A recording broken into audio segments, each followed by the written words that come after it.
Have you ever wondered how close you've come to danger without even realizing it? At Shivering Vault, we take you there, one story at a time. But before you drift off, consider liking this video and commenting where you're watching from. Now, let's dive into these chilling stories.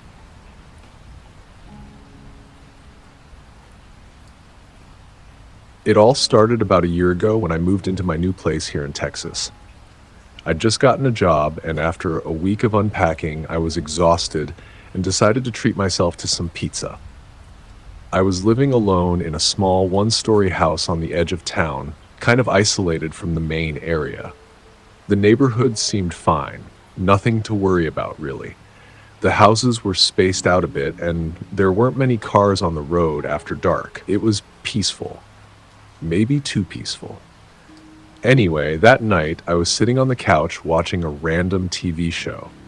It was around 8 p.m., and I was looking forward to that pizza. I ordered it online, one of those delivery apps where you can track your food in real time. It said it would be here in about 30 minutes. I remember that it felt like forever, but that's probably because I was hungry. Finally, the doorbell rang. I wasn't expecting it to be that fast. I opened the door and there he was, the delivery guy. He looked like your typical pizza driver, just a regular guy, maybe in his late 20s. He had a hat on with the pizza place's logo, a polo shirt, and jeans. He handed me the pizza with a smile. "Thanks," I said, about to shut the door when he hesitated. He looked me up and down and I could tell he was uncomfortable. I figured maybe he thought I was going to tip him or something, but it wasn't that. He just stood there kinda awkwardly for a second. You're alone here?" he asked. It wasn't in a creepy way, not exactly. It just felt off, like he was fishing for something or making sure I was alone. "Yeah, I live here by myself," I said, starting to get a little weirded out. I mean, it wasn't like I was going to lie to him, but it wasn't something I usually tell strangers, especially not some random pizza guy at the door. He nodded, then seemed to hesitate even more, like he wanted to say something else. He looked over his shoulder toward the street, then back at me. It was strange, like he wasn't just waiting for me to close the door, but like he was looking for something.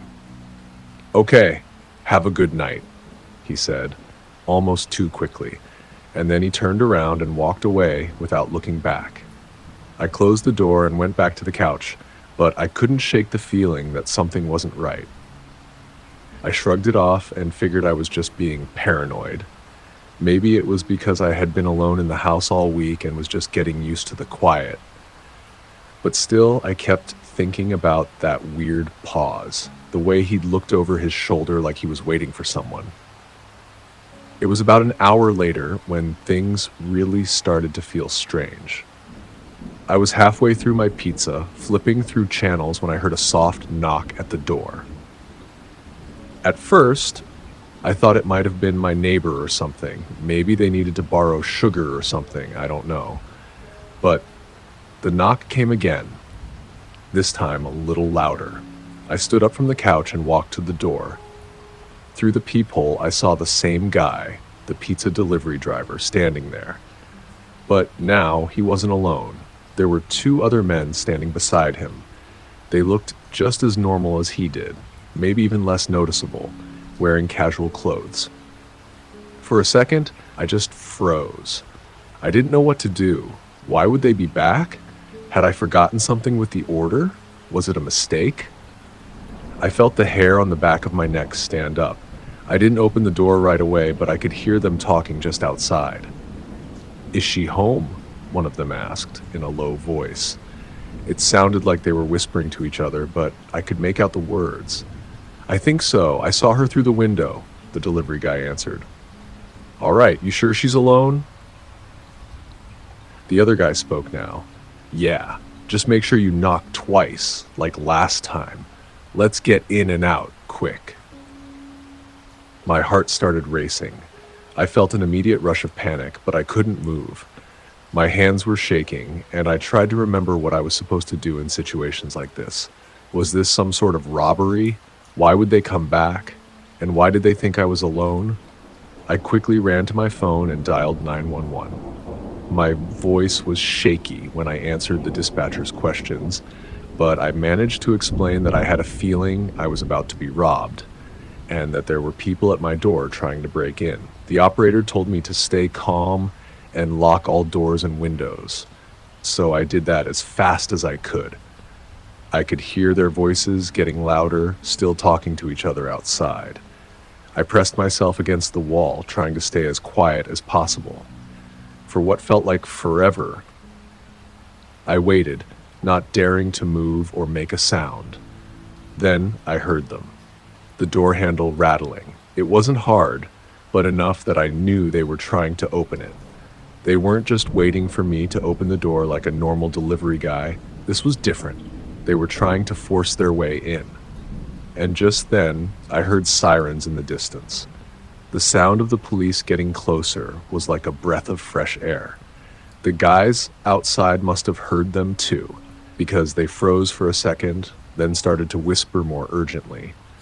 "Come on, we've got to go," one of them said. But it was too late. The doorbell rang, and before they could make a move, the police were there. They arrested all three of them right there on my porch.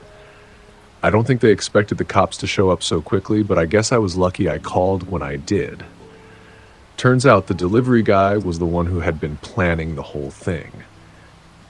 He had been in and out of a few places, casing the houses in the neighborhood, looking for easy targets. And the other two? One was a guy he'd worked with before, and the other was someone he had recruited for this particular job. They were all in on it. I don't know what would have happened if I hadn't called the cops when I did, or if they'd gotten inside. I've thought about that a lot since then. Would they have robbed me? Would they have hurt me? I don't know. All I know is that the whole thing could have ended much worse. It took a while to feel safe in my house again, even though the police said everything was fine. I still get uneasy when the doorbell rings, especially at night.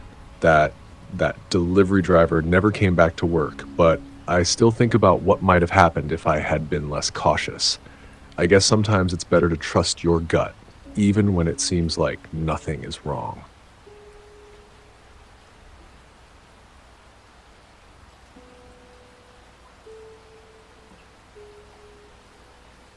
I never thought anything weird would happen when I moved into this house. I mean, it's just a house, right?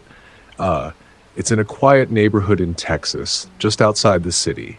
The kind of place where everyone keeps to themselves and you don't really have to worry about anything. The house itself was perfect for me, just big enough for one person, with a huge backyard and these amazing large windows that let in tons of natural light. I loved them right away. The first time I looked at the windows, I thought about how nice it would be to sit by them with a cup of coffee and watch the world go by.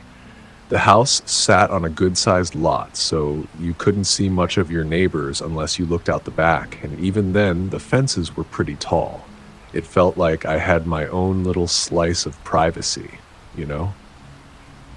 At first, everything was perfect. I unpacked my stuff, arranged my furniture, and settled into the quiet routine of living alone. But after a couple of weeks, I started to notice something strange. Every morning after the sun had come up, I'd walk into the living room, and there would be these marks on the windows. Smudges. They weren't there the night before, but they always appeared when the sun hit the glass. It started small, just a few faint smudges on the lower corners of the windows. At first, I figured it was just dust or maybe a stray fingerprint. But then they started to get bigger, almost like someone was pressing their face against the glass, leaving behind this odd imprint of skin and nose. I figured it was just dirt from the outside. Maybe some kids playing in the yard or a stray animal brushing against the windows, but every time I wiped it off, it would come back the next day. I tried not to let it get to me. Maybe it was just a part of living in a new place, things I hadn't noticed before. But I couldn't shake the feeling that someone was out there, pressing up against my windows, just watching me. One night, about a month after I'd moved in, I was sitting in the living room watching TV. The house was quiet as usual, and I was getting ready to head to bed when I glanced over at the window. That's when I saw it. There was something there. A shape. A dark silhouette pressed right up against the glass. It was just a shadow at first, but as my eyes adjusted to the dim light, I realized it wasn't a shadow at all. It was the shape of a person.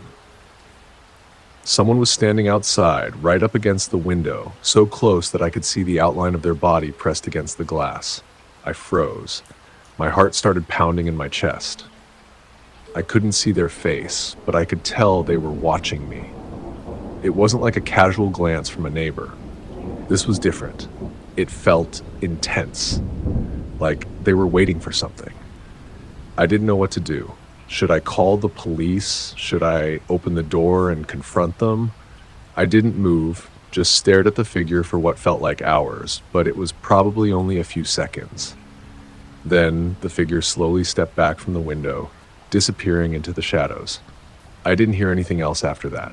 No footsteps, no car starting, just the quiet of the night. I was too scared to go outside and check. I locked the door and closed the blinds, but that night I didn't sleep at all. The image of that person's shadow, standing there just watching, kept replaying in my mind. I couldn't stop thinking about it. The next day, I checked the window where I'd seen the figure. Sure enough, there were fresh smudges on the glass, but this time, they were more distinct. A perfect outline of a face, like someone had pressed their nose right up against the glass. I shuddered and quickly wiped it off, telling myself I was just imagining things, but the smudges kept coming back.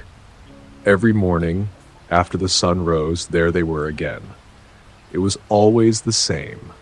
Marks on the lower half of the window where someone's face had been pressed against the glass. I started getting paranoid. I began to check the windows more often, looking for signs that someone was outside. I'd peek through the blinds, but I never saw anyone. I started locking the windows at night, even though I never really felt the need to before. It was like I could sense someone out there, watching, waiting. Then, one night, it happened again. I was sitting in the living room, minding my own business, when I saw the figure outside the window once more. This time, it was darker, and the shape was clearer. It was a man. I was sure of it. He was standing just outside the window, staring in. His face was close to the glass, so close I could see the faint outline of his features. It wasn't a trick of the light or my imagination. It was a real person. And this time, he didn't move away. I felt a chill run down my spine. I didn't know what to do. I wanted to call the police, but I was too scared to make a sound. I didn't want him to know I saw him. What if he was armed? What if he was dangerous? For a moment, I just stared at him, paralyzed with fear. His eyes were locked on mine. It felt like he could see right through me. Then I saw something that made my blood run cold. He reached into his jacket and pulled out a knife. My heart stopped. He was holding it in his hand, turning it slowly as if he was examining it. I don't know how long I stood there, but it felt like hours. The man didn't move. He just kept staring at me, holding that knife. I don't know what came over me, but I suddenly knew I had to act. I grabbed my phone and called 911, my hands shaking so much I could barely hold the phone. I didn't know if the man could hear me, but I whispered into the phone, telling the operator what was happening. The police arrived minutes later, and by the time they got there, the man was still standing outside, staring at the window. But when the officers approached, he turned and bolted. I heard the sound of footsteps running away from the house. The police chased him down, and it didn't take long to catch him. He was arrested without incident, but what they found on him was even more disturbing. They searched his phone and discovered photos of me, taken through the windows when I didn't even know he was there. Hundreds of pictures, all from different angles, taken at different times. It made my stomach churn just thinking about it. The man was charged with stalking and attempted burglary, but I'm still not sure what he was planning. Was he trying to break into my house, or was he just watching me? Either way, it was terrifying. The whole situation left me feeling paranoid and unsafe in my own home. I haven't been able to look out my windows the same way since then. Every time I walk by them, I wonder if someone's out there watching me again. It's not something you can just forget.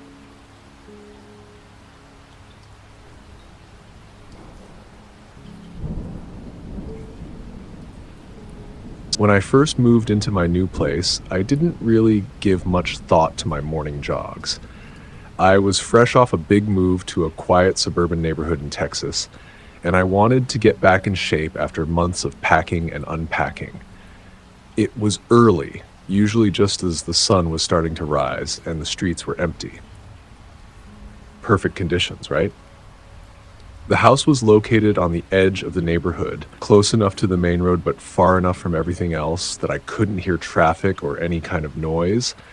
It was the type of place where you could go on a run and feel like you had the whole world to yourself. I loved it. It was peaceful. There was something about the early morning air, the cool breeze, the quiet before everyone else started waking up. It gave me a sense of calm. But that calm started to shift into something else, something unsettling. At first, I didn't notice anything strange. I'd leave my house, walk down the driveway, and start my usual route through the neighborhood. I'd pass the same houses, jog past the same empty driveways, and eventually loop around to come back. No one was ever around that early, so I'd have the streets to myself, and it was always a peaceful run. But after a couple of weeks, I started feeling like someone was watching me. It wasn't a constant feeling, more like a quick flash of paranoia that would hit when I turned a corner or when I passed a particular street. It would come and go, and I thought it was just my imagination. After all, I was out there in the dark by myself. Maybe I was just being too cautious, but it kept happening. I'd catch myself glancing over my shoulder, even though I'd never see anyone. Or sometimes when I was jogging past a house, I'd feel eyes on me, like someone was standing at their window, watching me pass by. I'd try to shake it off, telling myself it was nothing, maybe just some other early riser starting their day. But deep down, the feeling didn't sit right. Then one morning, it escalated. I was about halfway through my run, around the block that had a row of trees lining the street. It was one of those quiet stretches, no houses on that side of the road, just empty space and tall grass. I was pushing through, trying to pick up the pace when I felt it. Someone was definitely behind me. At first, I thought it was just another runner or maybe someone walking their dog. But when I glanced over my shoulder, I saw no one. The street was empty. I didn't hear any footsteps either. Still, the feeling was undeniable. It was as if someone had just appeared out of nowhere and was now following me, just close enough that I could feel them, but not enough for me to see them. I picked up my pace, trying to shake it off, but the feeling stayed. It was like I was being hunted. But I couldn't figure out who or what was doing the hunting. The next morning, I woke up at the same time and set out for another jog, trying to push the uneasy feeling from the day before out of my mind. But this time I couldn't ignore it. The whole run felt wrong. I started noticing things. A car driving by a little too slowly, a shadow moving across a window as I passed, but no one was out on the sidewalks. Still, that nagging feeling wouldn't go away. It wasn't until about a week later, when the sun had barely started to come up, that it hit me. Someone was definitely following me. I had just turned the corner at the end of my street when I heard footsteps behind me. Unmistakable this time. I didn't even have to look over my shoulder to know someone was there. The footsteps were too loud and too consistent. They were keeping pace with me, just a few steps behind. My stomach dropped. I told myself it could be anyone, maybe just a jogger, but I could tell by the rhythm of the footsteps that they were matching mine. Whoever it was deliberately staying behind me. I quickened my pace, trying to outrun them, but they matched me. I was breathing harder now, looking ahead at the empty road in front of me, desperately hoping the footsteps would stop. But they didn't. I glanced behind me and my heart skipped a beat. There was a man jogging a few feet behind me. He was dressed in all black, sweatshirt, sweatpants, the whole deal. His face was partially obscured by the hood of his sweatshirt, but I could see enough of it to tell he wasn't smiling. He looked like he was just staring at me. I didn't know what to do. I thought about stopping and asking him what the hell he was doing, but something in my gut told me that would be a bad idea. I couldn't explain it, but I felt a chill running up my spine. I had tried to turn a corner hoping he wouldn't follow, but when I glanced behind me, he was still there, following me at the same pace. My heart started racing, and I broke into a full sprint, adrenaline flooding my system. I could hear him behind me, still matching my every step. At that point, I was panicking. I couldn't outrun him. He was too fast, and I was already winded from the jog. I knew I had to get somewhere safe, but all I could think about was getting to a more populated area where someone could help if I needed it. I turned another corner and saw a small group of people coming out of a house, walking their dogs. I sprinted toward them, desperate for some kind of safety, but as soon as I reached them, I turned around. He was gone. The man had disappeared. There was no sign of him anywhere. I walked back to my house, my heart still pounding. I hadn't seen him at all after that last turn, and when I looked around, the street was empty again. But that feeling stayed with me. The feeling that something was wrong, that I had been followed. I didn't tell anyone about it. I didn't want to sound crazy. Maybe I had imagined it. Maybe it was just another case of someone out for a jog. But deep down, I knew I couldn't shake the feeling that I was being targeted. A few days later, it happened again. But this time, it was worse. I was running down the same stretch of road when I spotted him again. The same man. This time, he wasn't even trying to pretend he wasn't following me. He was walking directly behind me, not even trying to jog or keep up with me. He was moving slowly, deliberately. That's when I knew I wasn't just imagining things. This man had been following me for weeks, waiting for the right moment to get closer. And now it seemed like he was planning something. I didn't even think. I turned around and ran straight for home, hoping he wouldn't catch me. My heart was pounding in my chest. As I reached my street, I saw him quicken his pace behind me, but I reached my front door just in time and slammed it shut. I called the police, but when they came to check the area, there was no sign of him. Still, I couldn't shake the fear that he was still out there, watching me. The next morning, I stayed inside, not daring to step out of the house. That's when I got the call. The police had found the man. They caught him in the neighborhood, and after a brief struggle, they arrested him. They found out he'd been following me for weeks. Turns out, he was a local who had been targeting new residents in the area. He'd been waiting for the perfect moment to corner someone, and I had been the one he chose. He later admitted he had been watching me for days, picking up on my jogging routine, waiting for me to be alone. He was arrested. He had been stalking me the entire time. I never ran alone again after that. Every time I think back to those early mornings, I remember that feeling. The feeling that I was being watched. It's a feeling I can't shake, even now. The thought that someone was out there waiting for me is a thought I'll never forget.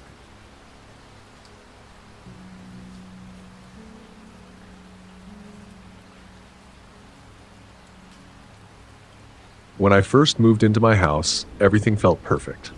It was quiet. Pretty typical for the kind of area you'd find in a small Texas town. You know the type. Suburban streets lined with neat houses, green lawns, and kids riding bikes. The kind of place where nothing ever really goes wrong, where everyone knows each other and waves when they pass. I moved in last summer after I got a new job, and it was my first time living alone, so naturally I was looking forward to the peace and privacy. The house wasn't anything special. a two-story with a small front yard and a decent backyard. It was old but well kept, the kind of place you'd expect to find in a family-oriented neighborhood. Nothing too fancy, but good enough for me. I didn't think twice when I signed the lease. But then, the door. I remember the first time I noticed it. It was maybe 2 weeks after I moved in. I'd gotten home from work, it was a late evening, maybe around 9 p.m., and as I walked up to the front door, I saw something strange. There were small, deep scratches along the lower half of the door. And not just one or two. There were a lot of them. I could tell someone had tried to pry the door open, maybe with something sharp or a tool of some kind. I was confused, wondering if it was a mistake or maybe a neighbor's kid messing around. But I figured it was probably just some harmless prank. Still, I couldn't shake the feeling that something wasn't quite right. I tried to ignore it, but as the days passed, the scratches on the door didn't go away. In fact, they seemed to get worse. They were more dense now, like someone had been trying to get in for real, not just a random scratch. And the more I looked at it, the more I started to feel this creeping unease, like I was being watched. The front porch light never worked right. It flickered sometimes, casting weird shadows on the ground. But I didn't think too much of it. Stuff like that happens in older houses. I figured it was just a faulty bulb or wiring. But when I stepped out the next evening and noticed more marks on the door, this time closer to the handle, I started getting nervous. I called the landlord about the door, asking if he could come by to take a look, but he was always too busy. And the best he could offer was, "It's probably just the wind." I didn't want to push him, but it didn't make sense. These scratches weren't from the wind. One night I was sitting in the living room watching TV and eating some takeout when I heard a knock. Just one quick, sharp knock on the door. It was so sudden I nearly jumped out of my seat. I turned off the TV and stood there in silence for a moment, listening. The knock came again. I was instantly on edge. There was no reason for anyone to be at my door at that time. It was 10:30 p.m. I hadn't invited anyone over, and I didn't know a single person in the area well enough to just drop by. I stood at the door, peering through the peephole. All I could see was a shadow standing on the other side. I didn't open the door. I didn't even say anything. I just stood there, heart pounding in my chest, listening to my own breath. The knock came again. Then I heard something else. A low scraping sound, like fingernails dragging across the wood of my door. My blood ran cold. Whoever it was didn't knock anymore. They were just scraping. The sound was slow, deliberate, and unnerving. I could feel the hairs on the back of my neck stand up and my hands were shaking as I backed away from the door. I didn't know what to do. My phone was on the coffee table across the room, so I grabbed a nearby chair and held it close, just in case I needed to defend myself. The scraping continued for a while, and eventually I heard footsteps retreating into the night. I didn't sleep much that night. I kept thinking about those scratches, the dents in my door, and that awful scraping noise. Was it someone trying to break in? Was I being targeted? The idea of someone messing with me, someone knowing my door and my house so well, made me feel sick to my stomach. The next few days, I couldn't shake the feeling that someone was always near, like I was being followed or watched. I checked the door multiple times, and the scratches had deepened, the dents more pronounced. It almost looked like someone was working at it, trying to get inside. And then it happened again. One night, I woke up at around 2 a.m. I'm not sure why. I just suddenly opened my eyes and felt this weird sensation like something was wrong. I looked around my room, but everything seemed fine. The only sound was the low hum of the AC. I was about to roll over and go back to sleep when I noticed something that made my heart stop.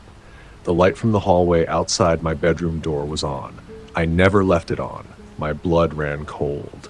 I was completely frozen, my body rigid with fear, my mind racing. I slowly, carefully turned my head to glance at the bedroom door. Through the small gap between the door and the frame, I could see a shadowy figure standing in the doorway. I held my breath. The figure didn't move. It was just standing there, perfectly still, barely visible in the dim light, like it was waiting for something. Maybe for me to make a sound. Maybe for me to make a move. I stayed as still as possible, trying not to breathe too loudly. My mind was a mess of thoughts. What if it was someone breaking in? What if they had a weapon? What if they were already in my house? But then I saw it. The figure was holding something long, heavy. A crowbar. A sudden surge of panic hit me. I couldn't stay there any longer. I wasn't sure how long it had been standing there, but I knew I had to act fast. I bolted from the bed, trying not to make a sound, and rushed to the bathroom. I locked the door behind me and grabbed my phone, dialing 911. The operator answered quickly, and I could barely get the words out, but I managed to tell them I needed help, that someone was in my house with a crowbar. They said they'd send someone right away, but all I could do was wait, trembling in that small bathroom. I could hear movement outside the bathroom door, the creaking of floorboards. Someone was walking through my house. I prayed it wasn't the intruder coming for me. It felt like hours before I finally heard the sound of sirens approaching. When the police arrived, they found the man standing in the hallway, holding the crowbar. They later told me that the man was a known burglar in the area with a violent history. He had been targeting houses in the neighborhood for weeks, and when they arrested him, they found tools and gear in his truck that indicated he had been casing several homes, including mine. I don't think I've ever been as scared as I was that night. The idea that someone was standing in my doorway, waiting, ready to break into my house, it still sends chills down my spine. Now, I make sure to lock everything. Every single night, I double-check the doors, the windows, the locks. I don't care if I'm late for work. I don't care how tired I am. I don't trust my own neighborhood anymore. I'm just glad I'm alive to tell the story.